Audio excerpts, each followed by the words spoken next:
Hi everyone, this is Hanun and you are listening to the podcast Vintage Inspiration Season 2, the show which discuss about life journal. And yes, today I'm gonna talk about finding your voice. Yes, finding your voice. There is a beautiful quote said by Martha Graham. There is a vitality, a life force and energy, a quickening that is translated through you into action. When I open my mouth to sing, my voice caught in my throat, the flame and irritation of a passing bronchial infections were still there. My voice was gravelly and strained from several days of coughing, and the process of singing wasn't much fun. The sound coming from my body wasn't me. I cleared my throat a couple of times, but it was still rough. Instead of pushing, I listened and pressure on my throat and kept singing lightly, watching and waiting for my sound to show up. I breathed deeply, imagining the sound coming out from my center. Gradually, the sound smoothed out until I was singing with the connected sound I know to be me. Standing there, experimenting with finding my voice, I started thinking about the parallel between finding my singing or speaking voice and finding my symbolic or metaphorical voice. The physical voice flows from a connection between breath and vocal cord. The metaphorical voice is a unique relationship between a person's value and vision and how they are expressed in action. When I find my voice, I find my sense of purpose. I know what I'm about and express myself with much more ease.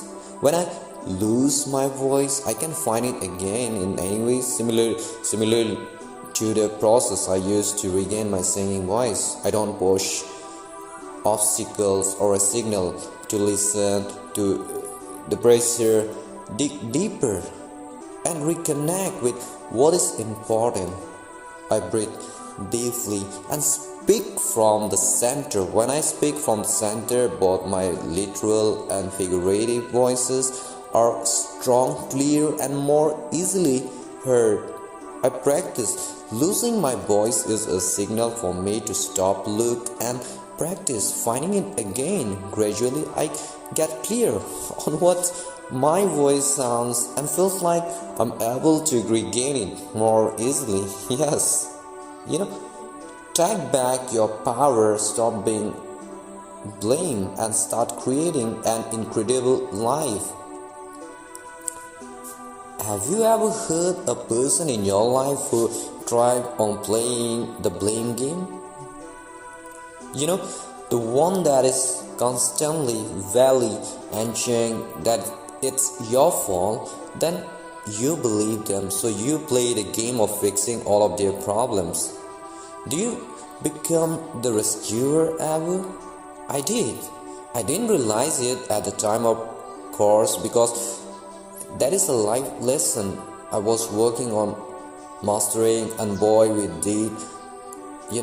We play a good games together, we dance in victim consciousness together, creating disaster after disaster for 10 years. He created, I rescued, Then one day, he got himself in another situation and of course, this was my fault. I was so sick and tired of continually putting forth all my energies into fixing his problems that I threw in the towel. I quit. That's the day the light bulb came on. Yeah. I realized that I was not allowing him to take responsibility for his own life. I was doing him the wrong service possible. Yes, the worst service. I was disempowering him. I was taking, his power away by fixing all his problem. Not to mention this empowering myself, that's the day I gladly, and I mean gladly, handed him his life back on a gold line played to piece once again. Yeah.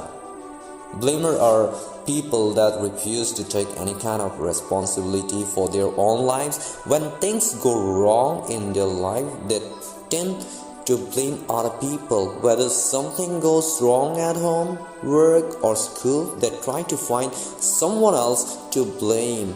I have found they tend to blame those that love them, and most why? Because this will be the first people to fix their problems and become their rescuer. Blamer will really admit their problems. Yes, they really admit their problems. Typically, the statements you will hear from them are, "It wasn't my fault." You'll hear that. How was I supposed to know it's your fault? The dialogue usually goes something like this: "If you had done something differently, then I wouldn't be in the predicament that I'm in. It's your fault." By blaming other people for the problems in their lives, they become powerless to change anything. Their thoughts hold them in victim consciousness, and they believe and hold thoughts of. And yes, thank you for listening. Vintage Inspiration. Stay tuned for my next exciting episode.